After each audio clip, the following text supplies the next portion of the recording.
Welcome to Impact Investing TV. Together, we will go on a global adventure, discovering the power of impact investing. You will meet inspiring humans who are shaping a sustainable world for current and future generations. There is no limit to the positive changes when we come together. Let the journey begin.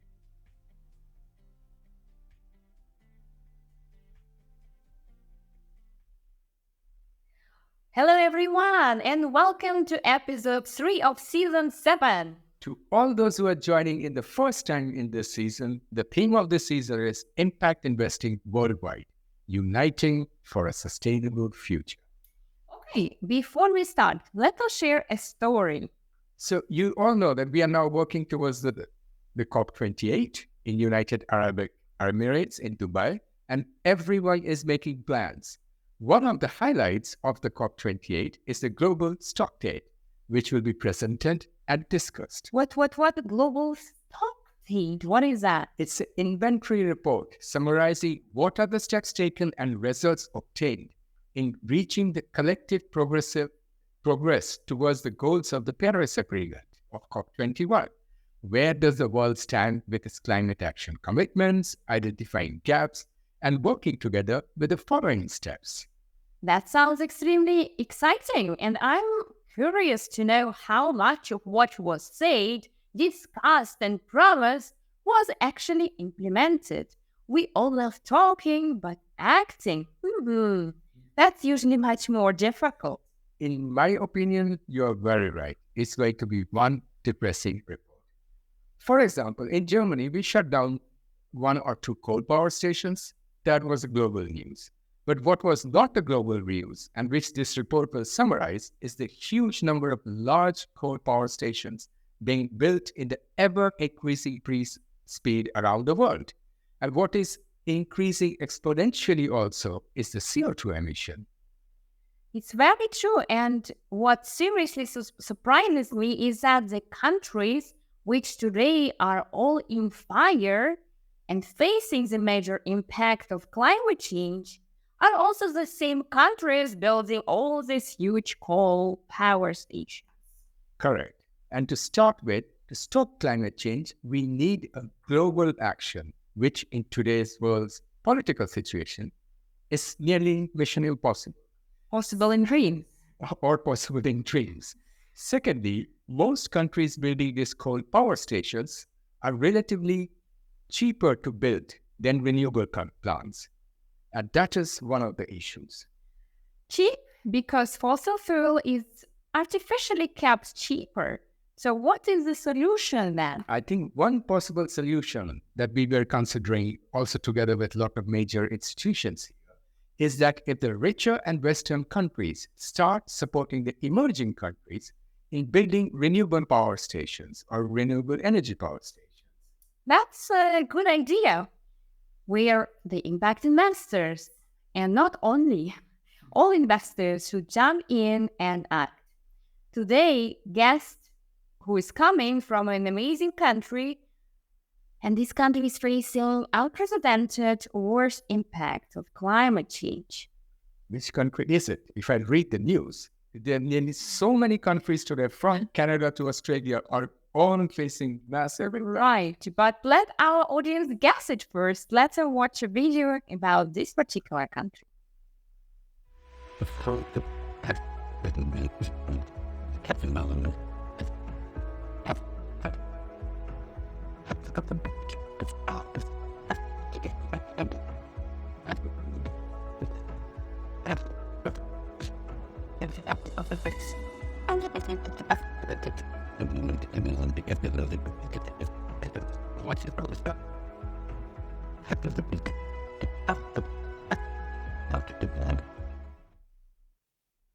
And any idea which country it is? Not yet. Okay, I'll give you more hints. Europeans arrived here first on 5th December 1492 with Columbus' first voyage. And he founded here the first European settlement in America. Second hint, which is more interesting, is that it was the first independent nation of Latin America and the Caribbean the Second Republic in the Americas, and the first country in the Americas to eliminate slavery, and the only state in history established by a successful slave revolt. Wow, with such a glorious history, it can only be one country. It's Haiti, or officially called the Republic of Haiti. Bingo! With this, I'd like to welcome our guest, Mr. Marc de Saint-Ange. Hello, I'm so happy to be with you. Hi, Marc. Welcome, and great to have you with us today. Are you in Haiti right now? Present, in the present moment, I'm not in Haiti, so this is where I live. This is my country. This is where I was born. So we love this country, and we still believe we can change a lot of things in the future. Absolutely. Let me introduce you quickly to our audience before we continue with a lot of questions about Haiti and the climate change situation.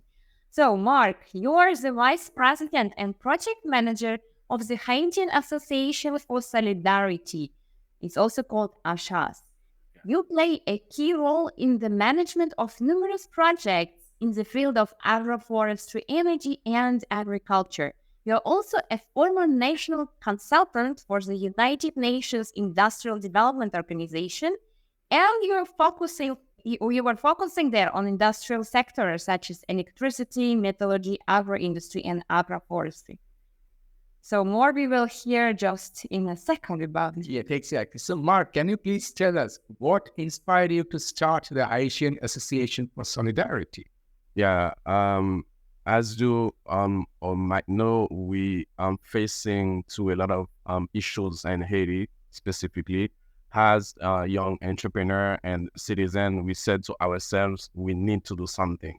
We can't leave the country as a lot of people they do. And we know we have a lot of political issues. And we said, okay, we're going to start something. We're going to start an institution. So this institution, we're going to bring to the people, to the community, specifically the people who live in the countryside of the country. We're going to bring a new brief because they need solutions. They need a lot of stuff. So this is the way we start this institution.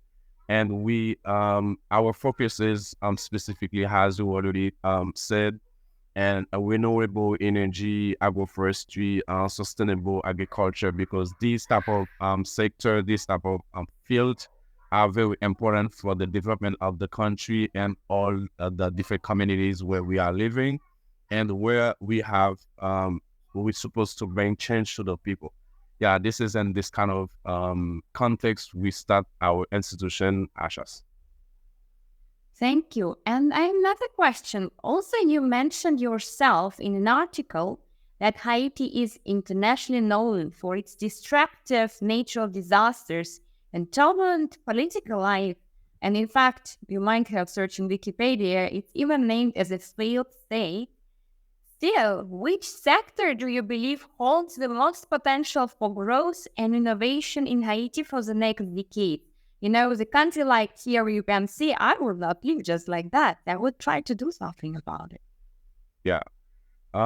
As I mentioned, we have the different sectors where we think this is where we're supposed to start if we really want to make change in the country. Specifically, the agriculture is very important because nowadays we're facing with a lot of problems related to the nutrition of the population, and we as you mentioned, we have a lot of problem with the climate change because we receive a lot of impacts of all these type of things. We have hurricanes. And we have tools, other things like earthquake and so on. So we think it's necessary to act as soon as possible because we can't leave people live in this type of situation. It's for the reason we try our best to attack specifically this kind of fields, agroforestry. It's important. We want um, to help the agriculture because we have facing problems of water too. So the forestation and agroforestry, this is one of the main sector we think it's very important to build project and this field. It's for the reason we specifically have a focus on this type of sector. And what cultural, natural, or historical aspects of your country do you believe makes it so special, so unique? Yeah, exactly. As you mentioned at the beginning of the emission, we are the first Black independent country in the world, and the second one the second one flew all over the world. And we have also some type of monuments. In the video you play at the beginning, you can see the Citadel Lafayette. This is a type of monument. It's already classed by UNESCO, like the 8th specific monument on the world. And we have a voodoo tool. As you might know, this is our roots as a nation. And we create also compa. This is a style of music. It's belong to Haiti specifically. I can say this type of things, it's unique to Haiti. Let's talk more about ASHAS, so the Association, Haitian Association for Solidarity. Can you tell us more about it? And what is it? What are the goals of ASHAS? ASHAS was born out of a pressing need expressed by rural communities in Haiti to implement social economic development projects. So relying on the participation and collaboration of its members, beneficiary communities, and partners to reinvent a more promising future through massive create actions and rural areas specifically. So in this context that we are working and committed to building sustainable and profitable partnerships, both national and international, for the benefits of the socioeconomic development of the communities. So our objective is increase the pace and skill of agroforestry-based reforestation of degraded farmland and sustainable use of biomass energy with associated improvements and land health, specifically livelihoods and poverty reduction. We want to increase the number of hybrid and photovoltaic power plants in Haiti because the energy is very important for us too. These sectors, they are the main sectors we involve in Haiti, and we want to continue to push because they are very important and substantial for the benefit of all these communities we are living in Haiti. Right. How many members do you have in ASHAS right now? ASHAS, we have 35 members. I'm talking about the human being, and we have all the grassroots organization and the different communities, they support us. So this is what we have, and we have partnerships with different grassroots organization, and these type of organization, they are available for our projects. For example, we have 1,500 planters, farmers. We put them all together, and we have landowners and little entrepreneurs. They are about 200 in the different communities we have, specifically in Grandens. This is in the state we have more activities. So yeah, this is what we have, 35 members, and we have partnerships when we can count it on other resources, human resources, and our different partnerships we have with grassroots organizations. Okay.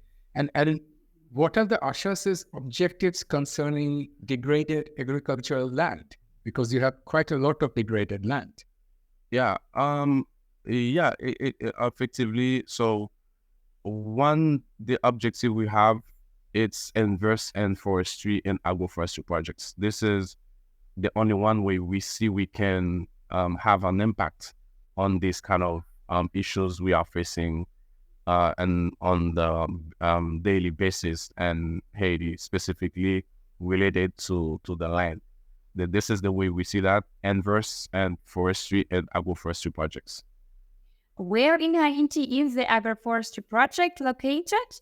How big is it? How many meters? Yeah.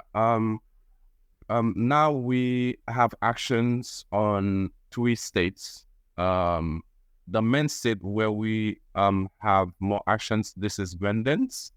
And Grandins, we have more than 10 cities. So we have more activities in Grandins. And the big project is something like 12,500 hectares. So the first part of the project in Grandins is on 2,000 hectares of agroforestry project. This is what we have in Grandins specifically. And what are the key benefits of the project which will bring to the local communities there? There's a lot of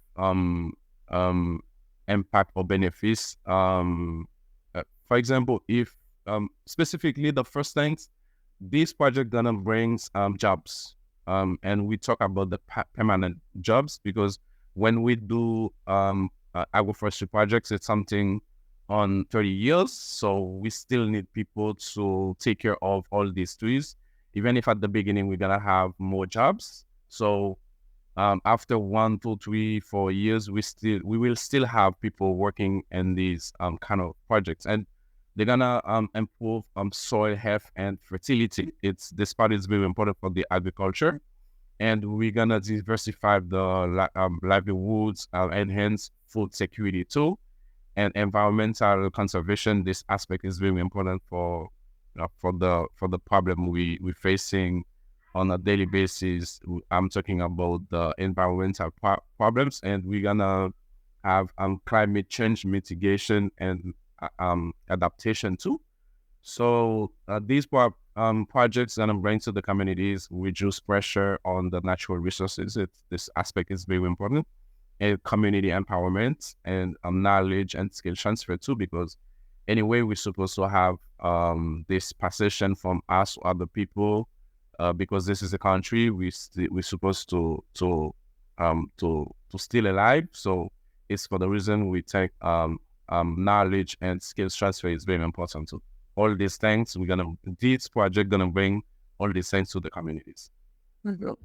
And which agroforestry system are you implementing? Something innovative or?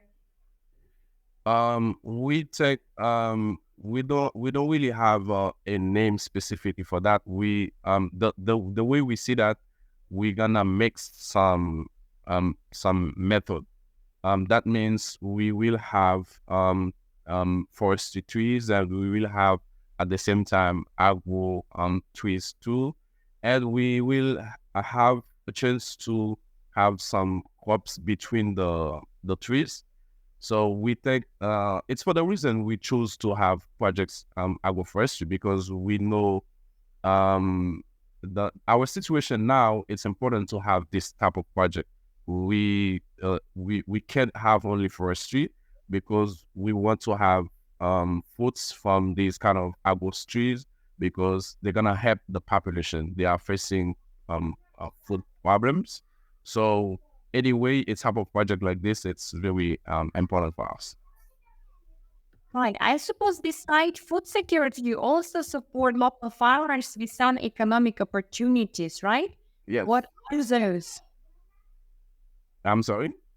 What are those economic opportunities that local farmers benefit from when they are engaged in your project? Yeah. For example, the diversification of food source is very important, and stable production, and different communities are resilient and climate variability, and we'll have the project gonna add value add products and community ownership, and also local leadership and entrepreneurship. These type of things, they are very important, and they can help the communities to grow up. Okay. And are you currently offering also carbon credits? And do you plan to expand access to electricity? Yeah, we for presently we have a good idea about the carbon credit. We know what it is, and even if we do not experience it yet, so this is the goal of the project. We already have contact with the government. I'm talking about specifically Ministry of Environment. We can sell carbon credit at international level. Right. And how many people having benefited so far? We can say for the Agroforestry project, we already do a bunch of, I can consider little agroforestry projects, because we already plant 15,000, 10,000. If I go to the back of our records, we already plant more than 60,000 trees. And we take these massive actions. They are very important. It's for the reason we want to scale up projects to have more and more results, because they are very important for our communities. And has the climate change affected the island? And how are you contributing to mitigation? Absolutely, yes. Because you can see in the news all the problems we have. I remember 2017, we have Matthew. Matthew hurricane destroyed a lot of things, and even if us, we were affected too. So we have problem with the soils.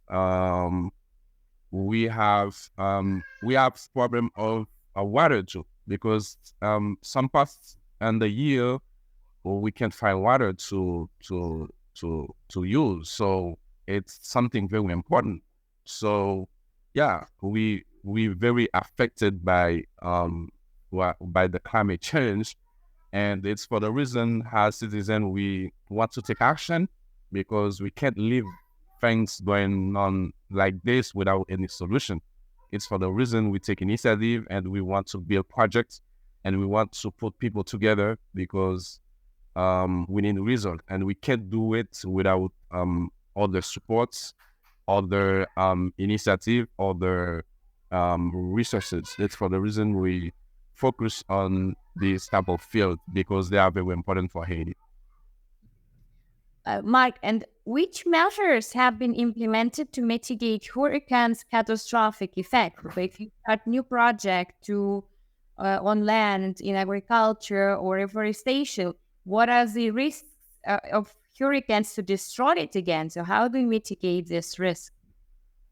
I think the best way to do that, this is what we have as goal, is renewable energy promotion, and reforestation, and agroforestation, and because they are very important.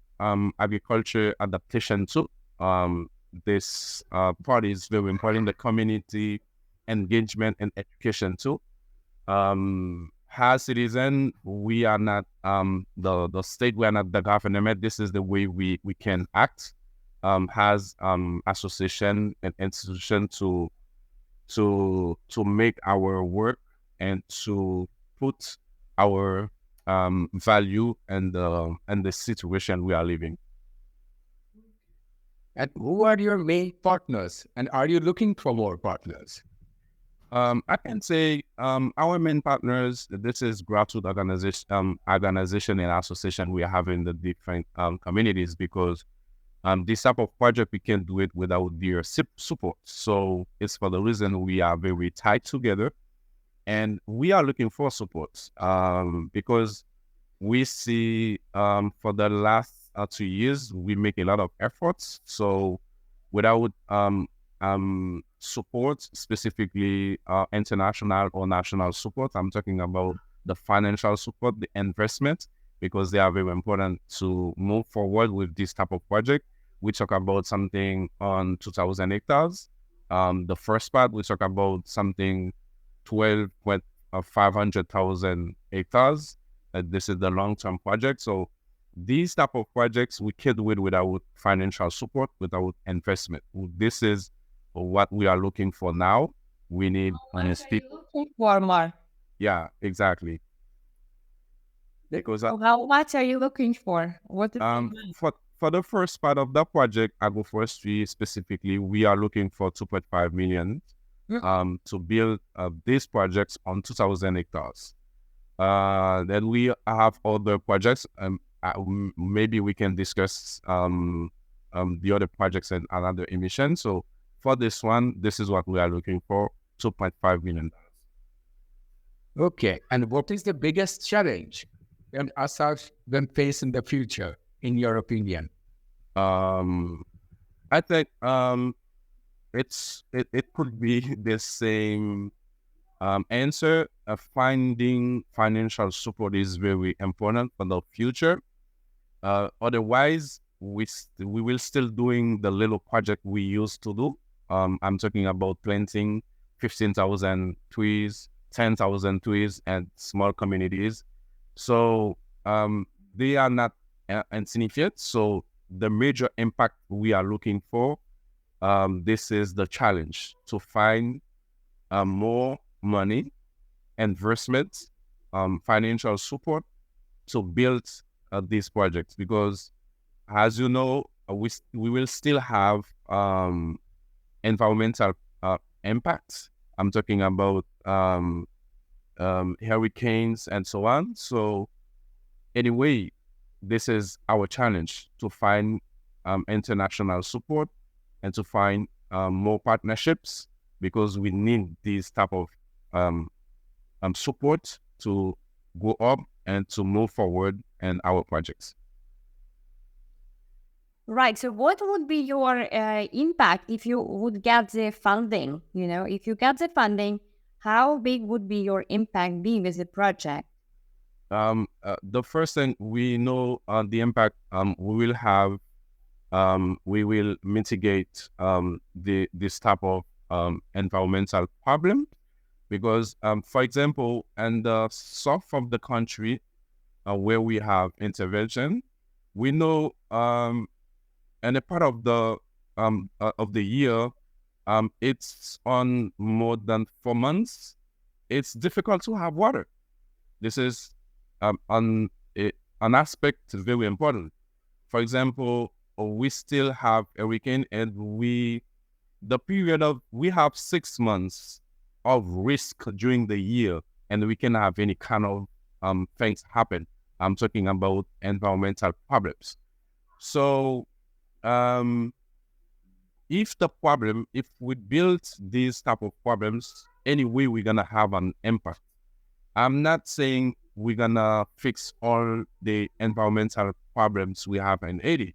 No. So anyway, it will be significant. And if we still continue go up with our projects, anyway, we will have a major impact on people's life, on the environmental. We're gonna have water. We're gonna have a better agriculture. We're gonna have a better environmental. Anyway, we will have people. They're gonna see the impacts we will have. Right, and we didn't talk much about your personal story, Marc. So maybe, what's your why behind this? Why are you doing that? It's a self-motivation, we can say, because we think Eddie and I, we are blessed. The reason I said that is because we have chance to go to school, and we have chance to have higher education. A lot of people in Haiti, they don't have these opportunities. We know that, and we have conscience of that. So what we say to ourselves is, if we have this opportunity, we're supposed to bring value to our communities where we were born, where we have people, they have missed opportunity.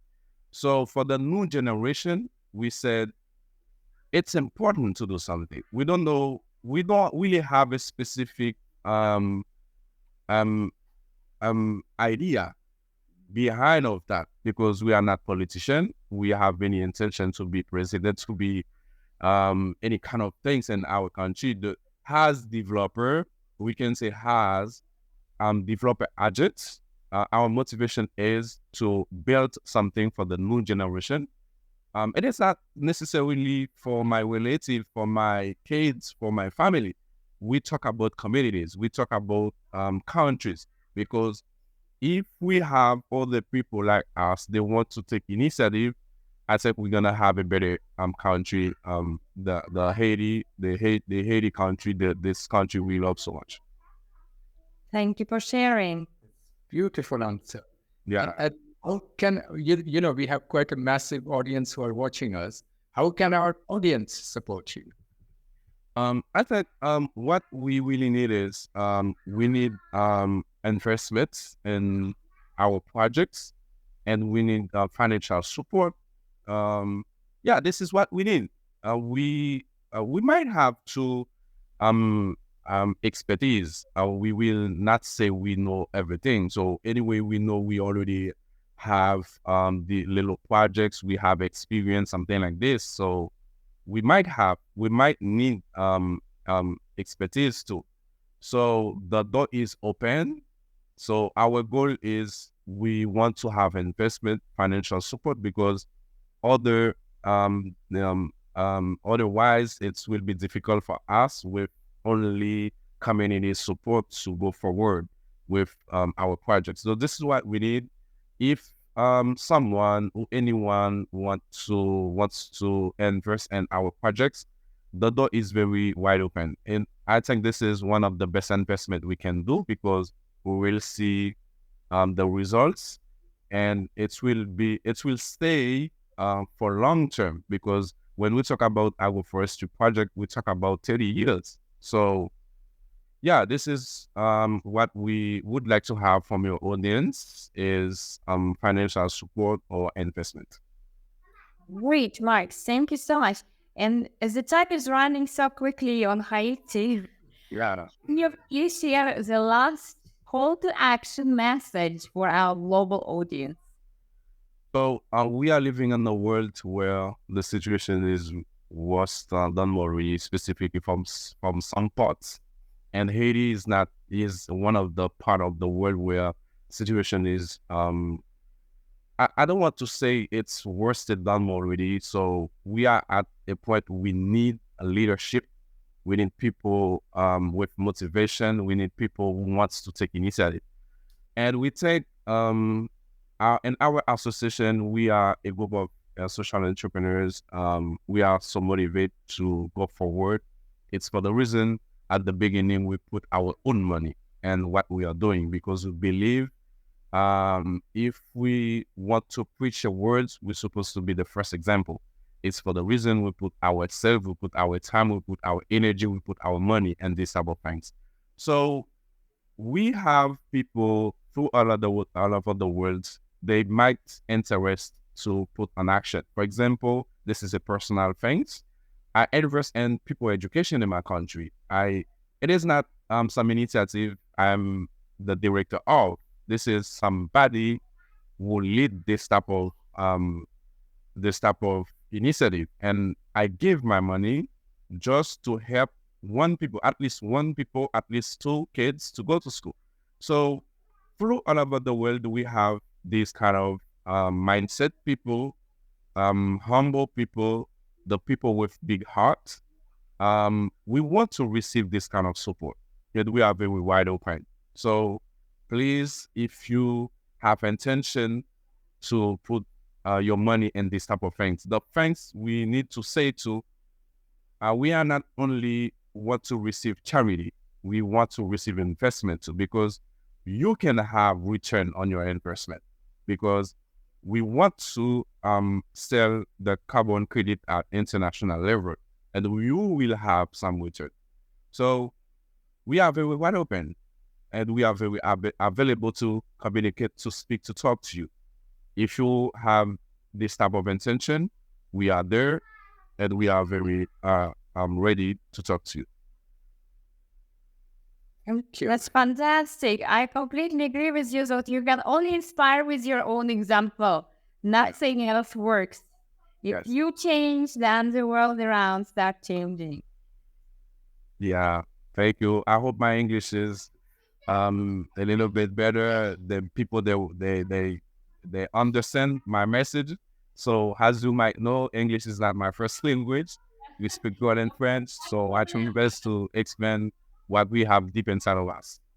Thank you very, very much. Thank you for joining us, Marc, and we hope to see you in person in Haiti, or otherwise, let's get together online. We wish that too. Thank you so much. Thank you, Marc. Bye for now. Bye. Okay, thank you. Thank you so much. Bye-bye.